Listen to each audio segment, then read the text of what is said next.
তো শুভ সকাল আমার প্রিয় বন্ধুরা। আজ হচ্ছে তোমার বুধবার আর এখন বাজে সকাল 10টা। আর এখন থেকে কিন্তু আরেকটি নতুন ভিডিও স্টার্ট করছি। তো সকালের কিন্তু স্নান টান করে একদম চলে এসেছি দেখো রান্নাঘরে। আর আজকে ছেলেরা একটু খাবে হচ্ছে তোমার লুচি। তো সকালের দিকে আর ভাত করিনি, তো সেই কারণে একটু সাদা আলুর তরকারি বসিয়ে দিয়েছি আর আটাটা কিন্তু মেখে রেখেছি। তো যখনই লুচি আর পরোটা করি তখন কিন্তু সাদা আলু তরকারিটা দিয়েই ওরা যাই হোক খেতে ভালোবাসে, তো সেটাই কিন্তু করছি। আর এদিকে দেখো তরকারিটা হয়ে গেছে, তো এখন কিন্তু লুচিগুলি পরপর করে ভেজে নেব। তো ছোটো ছেলে একটু পড়তে বসেছে। তো কাল তো ভাইফোঁটার কিছু বাজার কিন্তু তোমাদের দাদাভাই করে রেখেছে।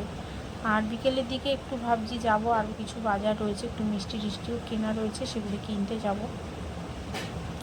তো এখন সকালের দিকে যেতে পারতাম, কিন্তু সকালের দিকে এখন আর সময় হবে না, কারণ ঘরের কিছু কাজ রয়েছে সেগুলিও কমপ্লিট করব। তো এদিকে রান্নাও রয়েছে, সেগুলি করে ঠরে তারপরে তোমার বিকেলের দিকে বেরাবো। আর প্রতি বছরই জানো তো আমি কিন্তু আমার বাপের বাড়িতেই ভাইফোঁটার সমস্ত রান্না বান্না কাজ টাজ করা হয়, আর মাই কিন্তু রান্না টান্না করে দিত।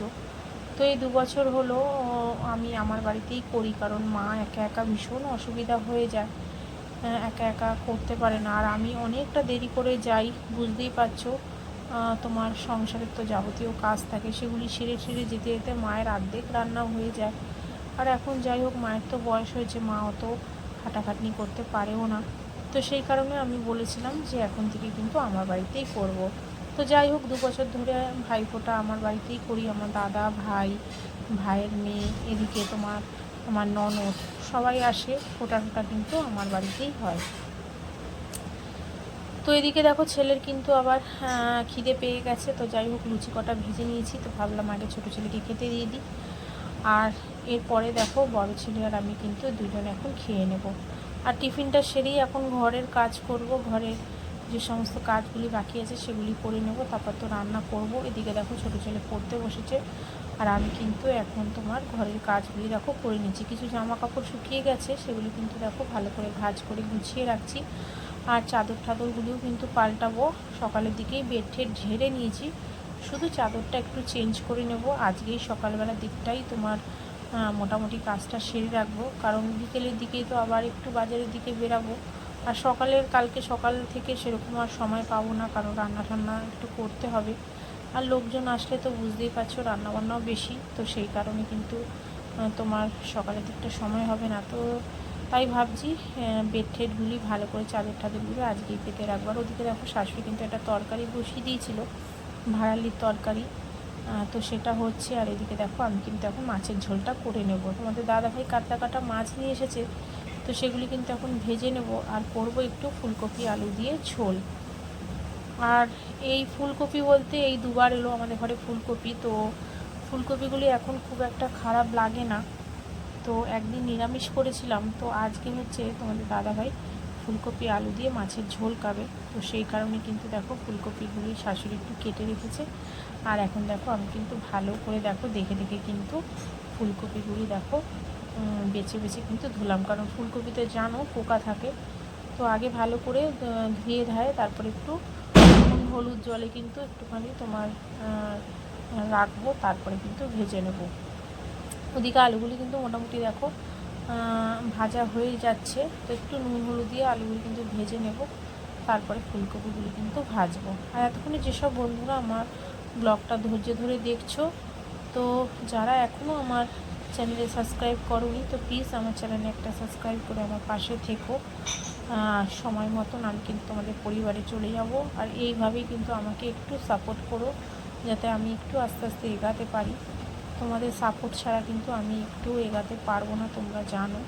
তো প্লিজ তোমরা করো, আর আমিও কিন্তু সঠিক সময় তোমাদের পরিবারে চলে যাব। আর যেসব বন্ধুরা করে রেখেছো আর এত সুন্দর সুন্দর কমেন্টস করো, তাদের অসংখ্য ধন্যবাদ আর অনেক অনেক ভালোবাসা।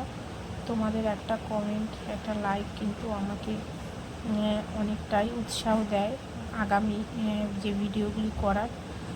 তো এইভাবে একটু সাপোর্ট করো। আর দেখো আমি কিন্তু ফুলকপি আলুটা দেখো ভেজে নিয়েছি, আর একটু জিরে আর তেজপাতা ফোড়ন দিয়েছি। আর এখন দেখো শুকনো লঙ্কা, একটু হলুদ গুঁড়ো, জিরের গুঁড়ো, একটু নুন মিষ্টি দিয়ে কিন্তু দেখো ভালো করে একটু কষিয়ে নিচ্ছি। আর একটু কিন্তু আদা বাটা দিয়েছিলাম, আর পেঁয়াজ টেয়াজ কিন্তু দিইনি, এরকম কিন্তু পাতলা করে আমি ঝোল করি।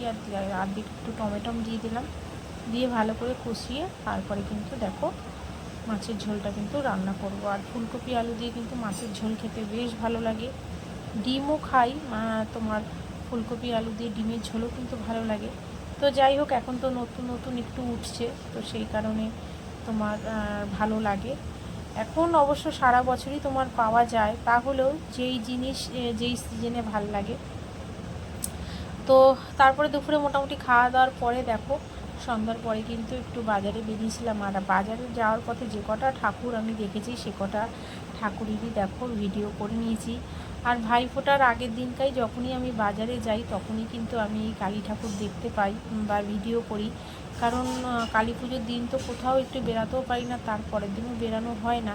তো ভাইফোঁটার আগের দিন যখনই আমি তোমার বাজারে যাই মিষ্টি কিনতে বা টুকটাক কিছু কিনতে, তখনই কিন্তু এই প্যান্ডেলগুলি দেখি। প্যান্ডেলগুলি এত সুন্দর সুন্দর তোমার ঠাকুর করে, আর প্যান্ডেলটাও দেখো কত সুন্দর করেছে, তো বেশ ভালো লাগে।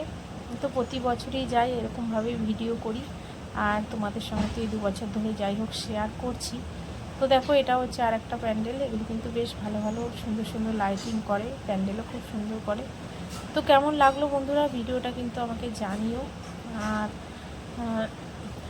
এখন দেখো এটা চলে এলাম, এটাও একটা মানে আমাদের বাড়ি থেকে প্রায় 10-15 মিনিট রাস্তায়। এটাও দেখো কত সুন্দর বড় প্যান্ডেলটা করেছে।